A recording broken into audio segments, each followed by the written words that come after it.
Okay, so uh, let's unpack this. We're diving deep into a stack of sources today.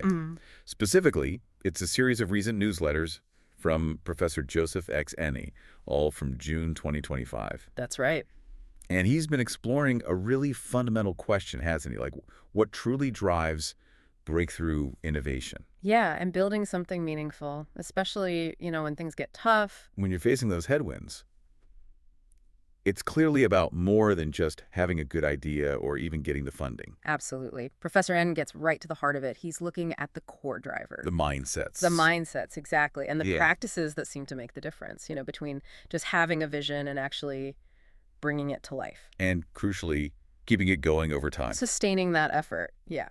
So our mission here in this deep dive is really to extract those essential principles he's identified, to kind of distill the core concepts that take you from that initial spark through what people call the messy middle, Right. and actually into creating something real, something lasting. Think of it like getting a clearer picture of the engine behind enduring impact. Okay. And these aren't just, abstract academic ideas. Professor Eng presents them as practical, really actionable approaches for you. For the listener. Yeah, for you. Whether you're, say, building a new venture or maybe leading a project inside a bigger company. Or just trying to make a significant change somewhere. Exactly, a positive change in your own world. So he lays out 3 ideas. They seem interconnected, like they build on each other, almost like a journey. That's a good way to put it. First, there's what he calls visionary drive. Mm-hmm. And that sort of leads into intentional curiosity. And he mentions a specific tool there, the ECTM. Yes, the ECTM. We'll get into that. And then finally, there's resilient commitment. So these concepts, they sort of guide you through the whole process from the start to, well, navigating the long haul. That's the framework, essentially. It moves pretty logically. Yeah. You start with establishing your deepest why. Okay. Then you figure out the best how to explore and validate that why. And finally, you master how to keep going, especially when everything feels like it's falling apart. Right. Let's start right at the beginning then. Visionary drive. Professor N makes it clear this isn't just about having a big dream, is it? What makes it distinct? Well, what really strikes me is how deeply he roots it in lived experience and empathy. Okay. He shares this quite powerful anecdote, actually, about a summit he attended with some young innovators. Oh, yeah? Yeah, from rural villages. And their projects weren't these abstract business ideas, They were intensely personal solutions. To problems they actually face. Every single day. Things like better recycling methods, local disaster preparedness systems, real stuff. So it's about starting from a place of really understanding a genuine felt need. Precisely. Not just, inventing something cool in a vacuum, Yeah. but asking a different kind of question first. Like, should this exist? Exactly that. It's identifying those unmet needs that stem directly from your reality or maybe someone else's reality that you truly empathize with. These unicorns, as he called them? Right, unicorns. They weren't waiting around for permission or, big external resources. They started with what they had. Resourceful. Very. And they envisioned what could be powered by that deep empathy for their communities. The core question isn't just, can we build this? Or even, can we make money from it? But should this thing exist? And crucially, for these people. That really resonates. It feels like the most powerful innovations often come from someone seeing a situation and just saying, this isn't right. This is unacceptable. I have to do something. Yeah. He even suggests that future press release exercise, doesn't he? As a way to kind of anchor this visionary drive, pushing you to really articulate the impact. Who benefits? Who might get left behind? How does it actually reach the people who need it most?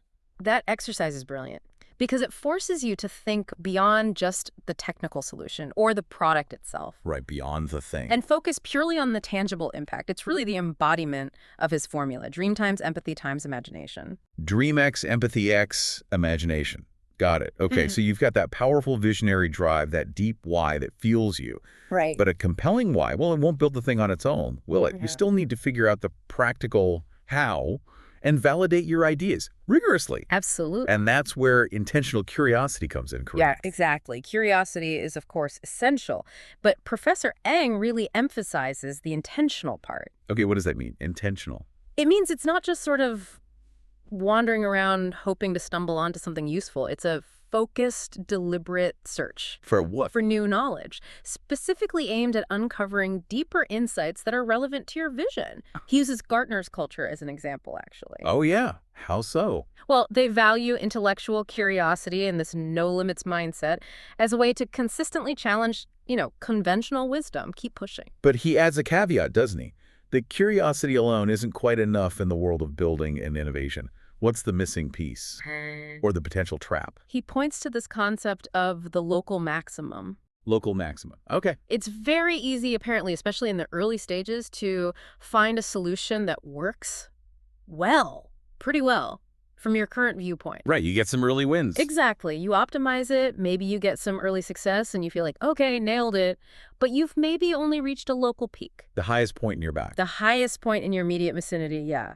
But you might be potentially missing the true global maximum, the best possible solution that's out there, maybe just over the next hill. Ah, okay. So without something more structured, your curiosity might lead you to an answer that seems good, but you won't know if it's truly the optimal answer or just like the easiest one you found nearby. Precisely. And that's the problem that the Experimentum Crucis Technology Matrix, or ECTM, is designed to help you solve. Okay, the ECTM. It's basically a framework. To push you beyond that early optimization trap, it forces you to evaluate any potential solution not just on its functional merit. Which is what you might normally do. Right, but across multiple crucial dimensions, all at the same time. Like what kind of dimensions? Well, it's business impact, obviously, but also its ethical responsibility, regulatory compliance, and its long-term scalable value. It covers the basis. Got it.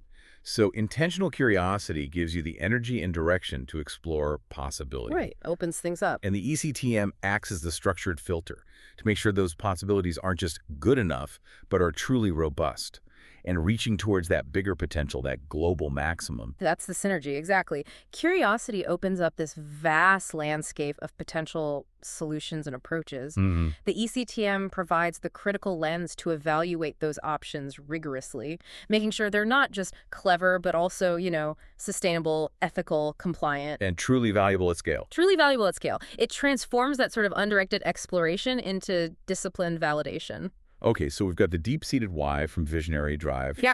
We've applied intentional curiosity, maybe using frameworks like the ECTM. Right. To figure out the best how. But what happens when, the novelty wears off? Funding gets tight. You're facing rejection after rejection. That sounds like the domain of the third concept, resilient commitment. Yes. Professor Eng calls this the unseen superpower. And I think that's a perfect description. It really is. He states it very clearly. Most startups don't fail because they run out of ideas.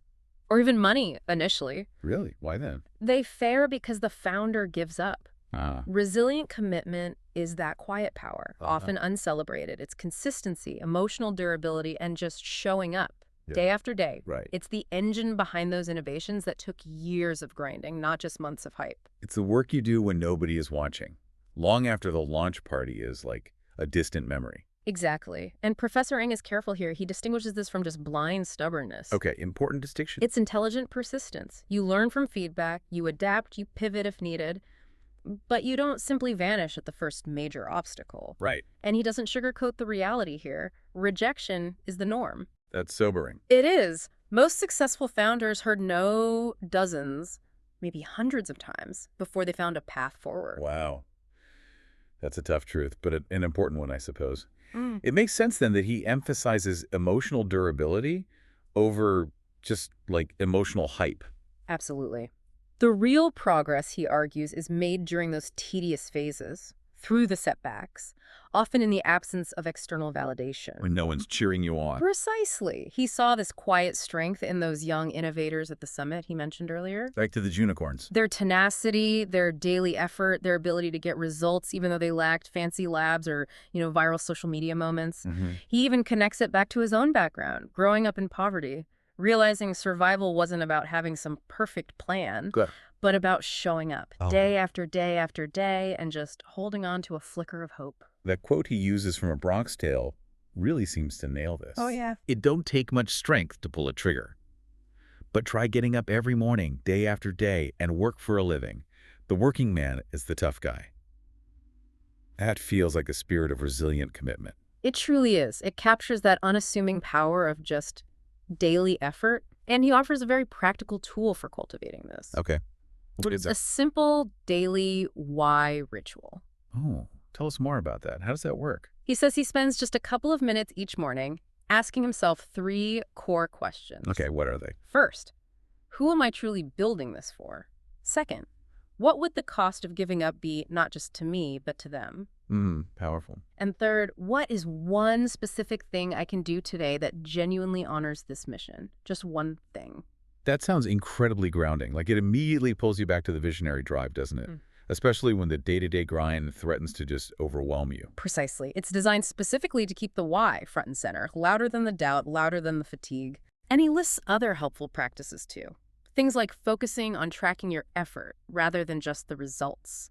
Actively normalizing rejection, seeing it as part of the process. Not a personal failure. Exactly. Reframing delays or setbacks as valuable feedback. Building a small, tight circle of supportive people. And practicing what he calls micro-restoration throughout the day. Little breaks. So it's definitely presented as something you build, right? A muscle you develop through practice, not something you're just born with. Wait, that's a key takeaway. It's a practice. Okay, so if we bring all three of these concepts together, then visionary drive, intentional curiosity, and resilient commitment, how do they actually work in concert? What's the interplay? Well, Professor Eng describes it sort of like this.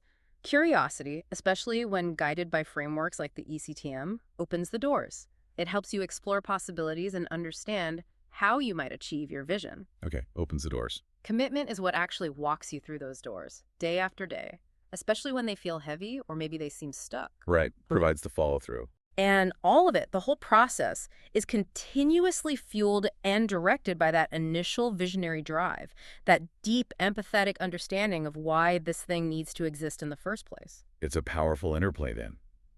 You can't really commit blindly to just a vague idea. Oh. Your curiosity needs direction. It needs purpose from that vision. And your commitment needs the fuel of that compelling why to get you through the inevitable challenges. Exactly. It's presented almost like a complete algorithm, not just for starting something meaningful, but for actually finishing it, making it stick. Okay, so let's recap the core principles we've pulled out from Professor Eng's recent newsletters here. It really all begins with visionary drive, right? Asking, should this exist, from a place that's rooted in lived experience, empathy, and imagination. Got it. The starting point. Building on that requires intentional curiosity, which is this focused, deliberate pursuit of knowledge and potential solutions. Yeah. And evaluating them rigorously across multiple dimensions, maybe using tools like the ECTM. Right, to avoid settling for just good enough, to avoid that local maximum. And striving instead for the global maximum. Aiming higher. And then underpinning it all is resilient commitment.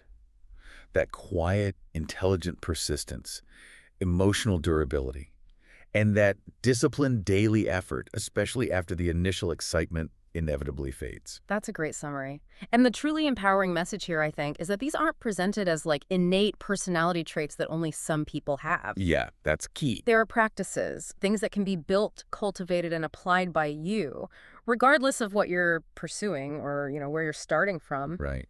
It really echoes Professor Neng's concluding thought in one of the pieces.